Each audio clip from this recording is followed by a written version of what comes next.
queridos, mais uma vez estamos aqui para prosseguir a nossa leitura do nosso livro No Mundo Maior. A vez passada nós lemos todo o capítulo 16, Alienados Mentais, né? Doentes da mente, né? Com loucura. Foi um grande aprendizado, né? E hoje nós vamos começar o 17º capítulo, No Limiar das Cavernas. Então vamos iniciar a leitura. Reunidos agora, Calderar e eu, a comissão de trabalho socorrista que operaria nas cavernas de sofrimento, fui surpreendido pela expressão da irmã Cipriana. Olha a nossa querida Cipriana retomando, né? Retornando à grande tarefa, né? Que chefiava as atividades dessa natureza. Lá no outro livro, como ela trabalhou, né? Nessa parte assim dos abismos, né? Nos obreiros da vida eterna, ela trouxe grandes exemplos, né? Vamos começar então aqui. Constitui-se a turma de reduzido número de companheiros, 7 ao todo. Avistando-me ao lado do assistente, perguntou Cipriana com singeleza, feitas as saudações usuais: pretende o irmão André seguir em nossa companhia? O abnegado amigo respondeu que o próprio instrutor Eusébio lembrara a conveniência da minha visita aos abismos purgatoriais.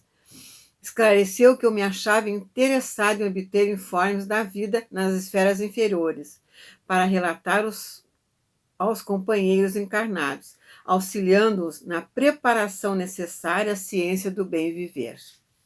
A diretora ouviu bondosa e objetou: sim, a sugestão de Eusébio é valiosa, em se tratando de observações preliminares, no baixo umbral.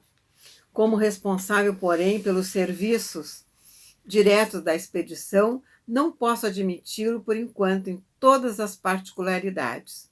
Fitou em mim um olhar lúcido e meigo, como a lastimar a impossibilidade, e acrescentou: nosso estimado André não tem o curso de assistência aos sofredores nas sombras espessas. Afagou-me de leve com a destra carinhosa e acrescentou: se nos é indispensável obter difíceis realizações preparatórias, a fim de colhermos o benefício das grandes luzes, é-nos imprescindível a iniciação para ministrarmos esse mesmo benefício nas grandes trevas. Ante o meu indisfarçável desapontamento, a veneranda benfeitora continuou: no entanto, convenhamos que o nosso irmão não se encontra junto de nós sem problemas substanciais a resolver. Cada situação a que somos conduzidos é portadora de ocultos ensinamentos para o nosso bem. Os desígnios superiores jamais nos propõem questões de que não necessitemos na arena da circunstância. Se o Eusébio foi levado a sugerir essa oportunidade, é que André Luiz tem nestes sítios urgente serviço a prestar. Considerando, porém, as responsabilidades que nos cabem, não posso autorizar que nos siga em todos os passos.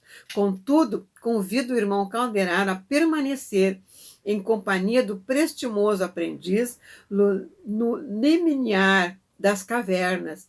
Sem descerem conosco mesmo aí, estudioso que é, ele encontrará inesgotável material de observação, sem necessidade de enfrentar situações embaraçadas para as quais ainda não se aprestou convenientemente. Veja só que prudência, né, dessa irmã, né, excluindo ainda ele que entra nas cavernas umbrais, lá no abismo, né, vamos dizer assim, porque ainda ele não está tão preparado. Mas está muito interessante. Vamos continuar. Em face da situação apresentada, a alegria geral voltou a confortar-nos. Agradeci contente. Calderaro também se manifestou reconhecido. E no júbilo dos trabalhadores que se regozijam com o ensejo de incessantemente aprender para o bem, seguimos na direção da zona medonhamente sombria. Já divisara tremendos precipícios, onde entidades culpadas se interpelavam umas às outras em deploráveis atitudes. Vira chover faíscas chamejantes do firmamento sobre os vales da revolta, descobrir inúmeras entidades senhoreadas por estranhas alucinações em câmaras retificadoras, mas ali estaríamos acaso alcançando a selva escura ao que se referiria Alighieri no poema Imortal? Dante, né? Tem um livro escrito.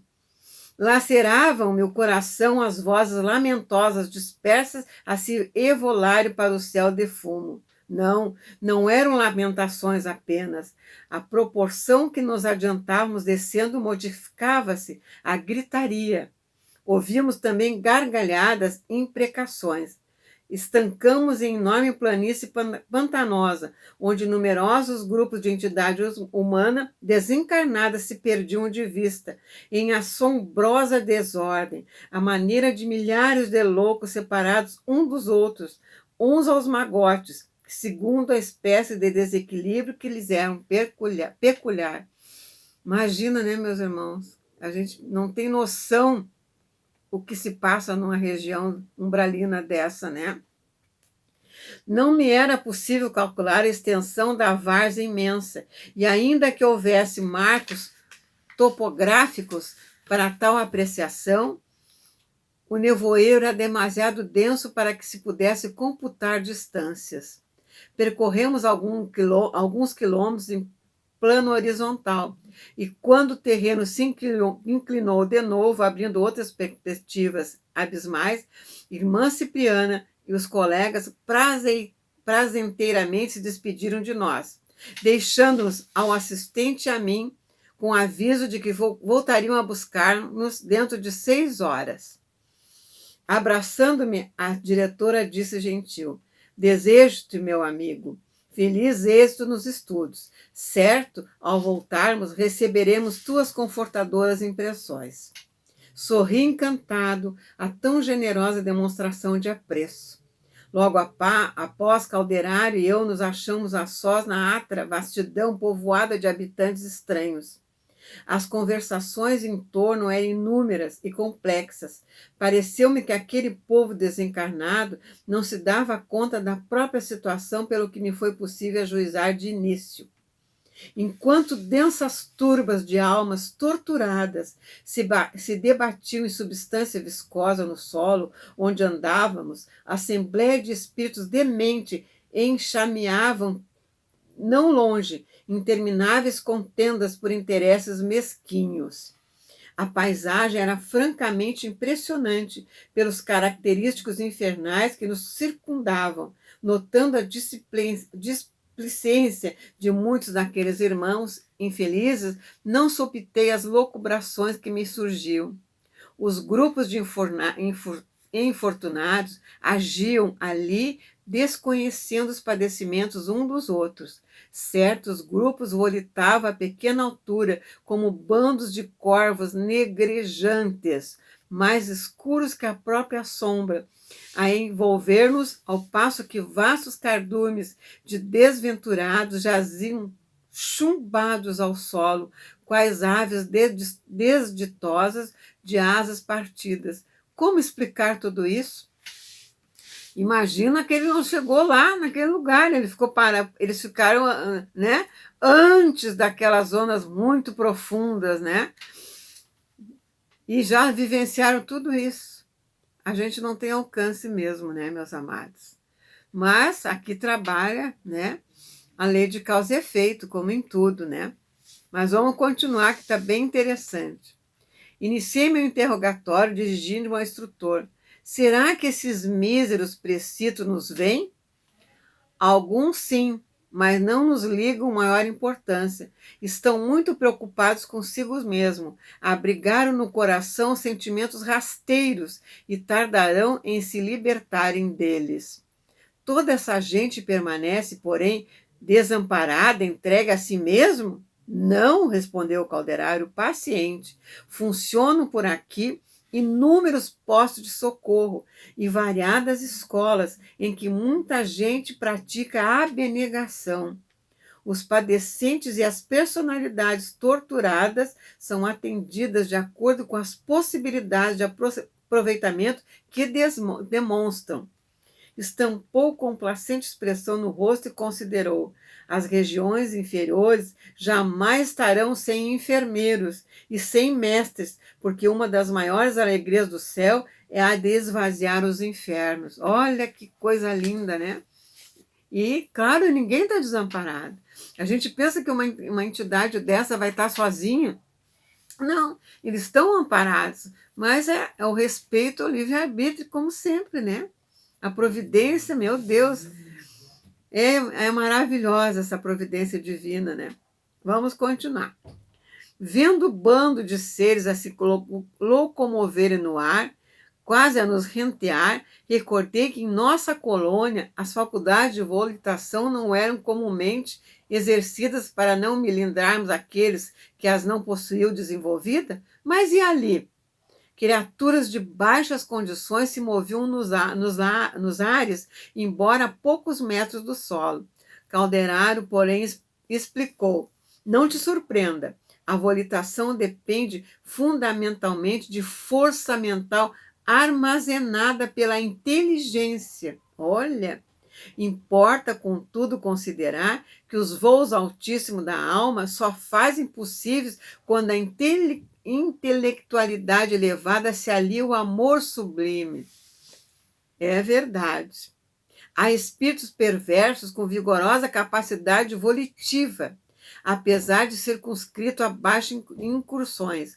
São donos de imenso poder de raciocínio e manejam certas forças da natureza, mas sem característicos de sublimação no sentimento, o que lhes impede grandes ascensões, no que se refere, entretanto, às entidades admitidas à nossa colônia espiritual, ainda em grande número incapacitadas de usar tal vantagem. O fenômeno é natural.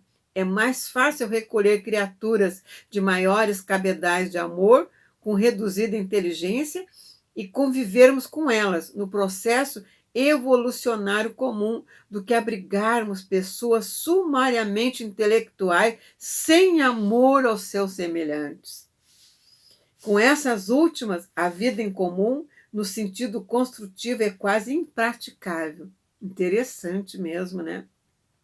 Nesse capítulo da volitação, portanto, impede observar os ascendentes naturais, levando em conta com a própria natureza que os corvos voam baixo, procurando detritos, enquanto as andorinhas se libram alto, buscando a primavera. Olha só que lindo exemplo esse do Calderaro, né? Muito interessante.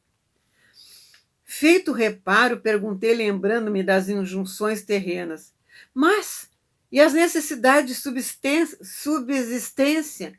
O instrutor não se fez de rogado e informou: não lhes falta quanto a exigências essenciais de socorro e da manutenção, como ocorre no mosocônio da esfera carnal.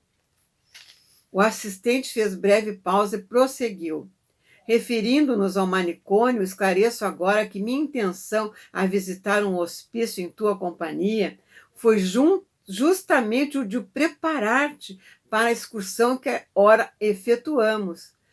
Temos aqui nessas assembleias de incompreensão e dor infindas fileiras de loucos que voluntariamente se arredaram das realidades da vida. Fixaram a mente nas zonas mais baixas do ser e, olvidando o sagrado patrimônio da razão, cometeram faltas graves, contraindo pesados débitos. Olha que interessante, né? Por isso que ele passou rapidamente naquele hospício, vamos dizer assim, né? Para ter uma noção, né? E agora enfrentar esse local que é meio parecido, né, com as situações mentais, né, meus amados. Vamos continuar. Já viste em nossa organização espiritual de vida coletiva irmãos sofredores convenientemente amparados. Alguns ainda sofrem estranhas perturbações alucinatórias, outros são guardados à maneira de múmias perispiríticas em letargia profunda, aguardando-se-lhes o despertar. Outros povoam vastas enfermarias para se reerguerem espiritualmente pouco a pouco.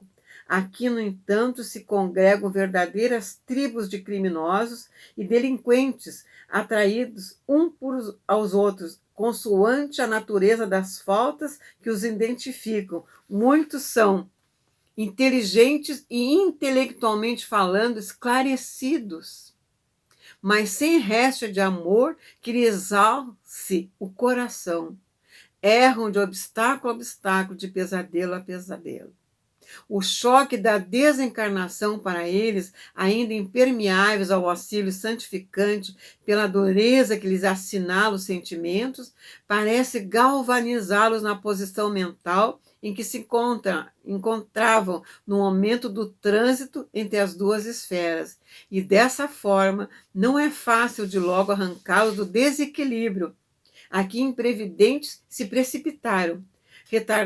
Retardam-se às vezes anos a fio, obstinando-se nos erros a que se habituaram e vigorando impulsos inferiores, pela incessante permuta de energias um com os outros, passam em geral a viver não só a perturbação própria, mas também o desequilíbrio dos demais companheiros de infortúnio.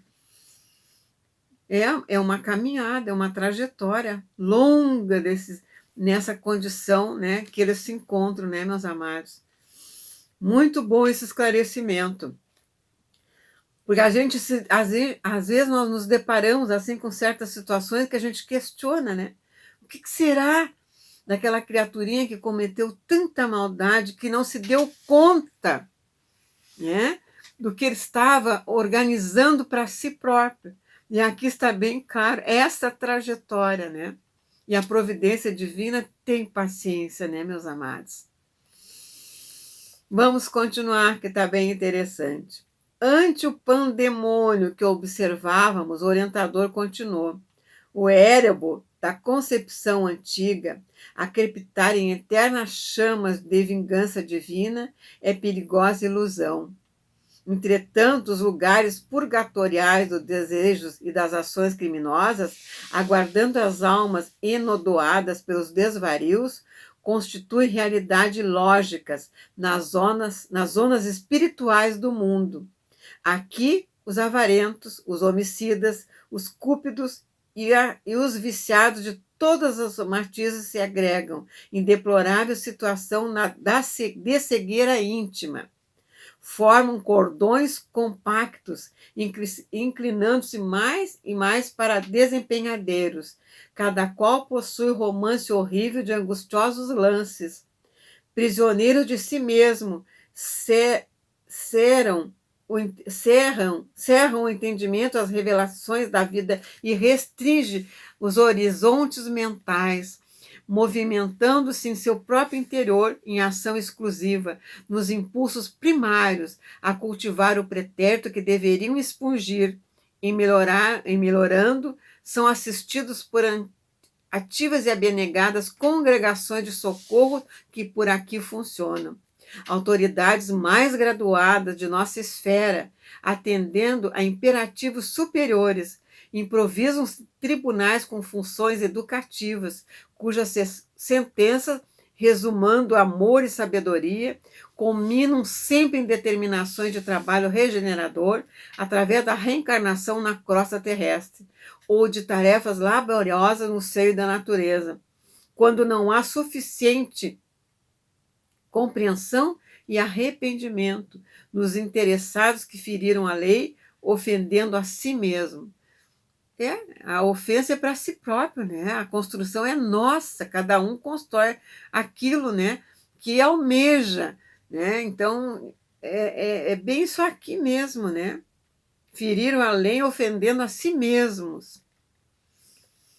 Deste vastíssimo arsenal de alienação da mente, ensombrada de culpas, sai o maior coeficiente das reencarnações dolorosas que povoam os círculos carnais.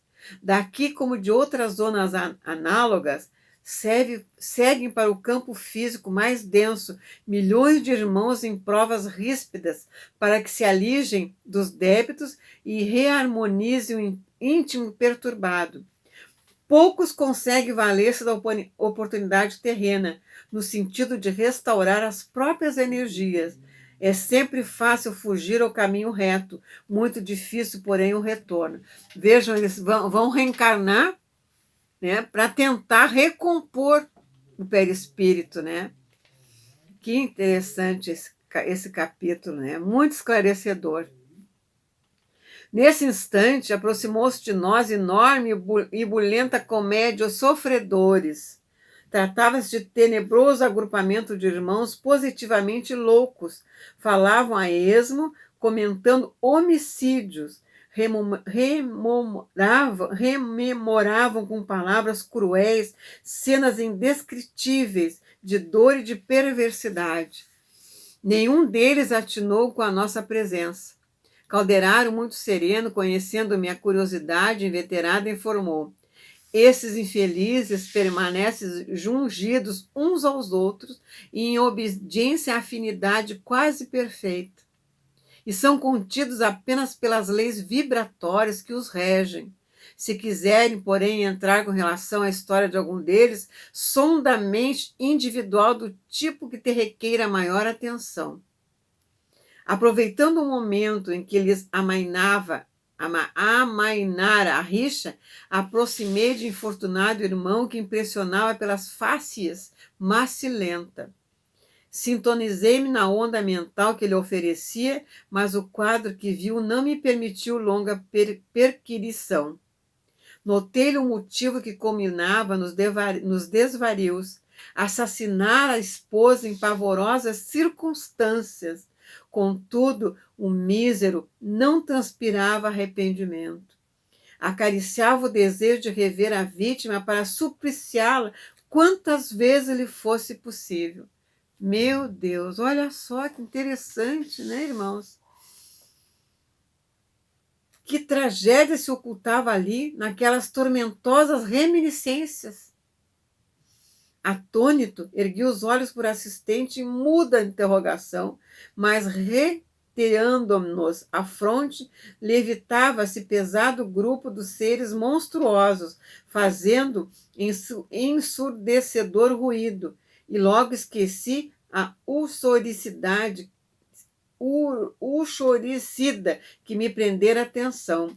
Calderaro, percebendo minha perplexidade, explicou: esse bando de espíritos miseráveis que se movimentam como lhe é possível é constituído de antigos negociantes terrenos, cujo exclusivo anseio foi amontoar dinheiro para satisfazer a própria cupidez, sem beneficiar a ninguém. O ouro que transitoriamente lhes pertencia jamais serviu para semear a gratidão num só companheiro de jornada humana. Famintos de fortuna fácil, inventaram 1000 recursos de monopolizar os lucros grandes e pequenos, e nada lhes interessando a paz do próximo. Foram homens de pensamento ágil, sabiam voar mentalmente a longas distâncias, garantindo êxito absoluto às empresas materiais que levavam a termo com finalidades exclusivamente egoístas. Não lhes incomodava o sofrimento dos vizinhos, ignorava as dificuldades alheias, despreocupavam-se do valor do tempo em relação ao aprimoramento da alma. Queriam unicamente acumular vantagens financeiras e nada mais. Divorciados da caridade, da compreensão e da luz divina, criaram para si mesmo o mito frio e rígido do ouro, fundindo com ele a mente vigorosa e o tacanho coração. Escravizados agora à ideia fixa de ganhar sempre, voam pesadamente aqui e acolá, dementados e confundidos, procurando monopólios e lucros que não mais encontrarão. Muito interessante essa parte. Que coisa mais atual, né, meus amados? Que a gente vivencia, né, ainda hoje. Criaturinhas que acumulam fortunas e que não querem nem saber o que eles estão prejudicando, eles querem ganhar, né? Isso é muito real mesmo. Que belo exemplo, né? Vamos continuar. Condoíme quis deter alguns, confabular com eles fraternalmente, de modo a esclarecer. No entanto, o instrutor paralisou meus braços, murmurando: Que fazes? Seria inútil, impossível reajustar num momento apenas com palavras. Tantas mentes em desequilíbrio cruel. Impulsionando-me para a frente, concluiu: Vamos, consumirias muitas semanas para conhecer a paisagem de dor que se nos estende à frente e dispomos apenas de algumas horas. Encerramos o capítulo 17. Muito ensinamento, né? Muito lindo esse trabalho do André Luiz, do Calderaro, né? Porque a gente às vezes fica imaginando, né? Como será a volta, o retorno para certas criaturas para a espiritualidade, e que eles precisam de muita prece, meus amados. Nós não devemos julgar nem criticar as criaturas, elas precisam de força, né? Para que depois venham a resgatar nesses ambientes dolorosos, né? Até se darem conta daquilo que elas, né, estragaram, corromperam, né? Mas então ficou essa lição nesse capítulo. Eu agradeço, continue assistindo o nosso canal, visite sempre o nosso site, né? E aqui damos por encerrada essa leitura. Eu agradeço de coração a paciência, meus amados, de me ouvirem, acompanhar a leitura, esse aprendizado muito lindo desses livros maravilhosos, né? Que nos trazem tantos exemplos, né? Que a gente vai desvendando, vai vendo, né? E vai se olhando cada vez mais para se melhorar. Que Deus continue nos amparando hoje e sempre. Até a próxima, que Deus nos abençoe. Que assim seja, meus irmãos.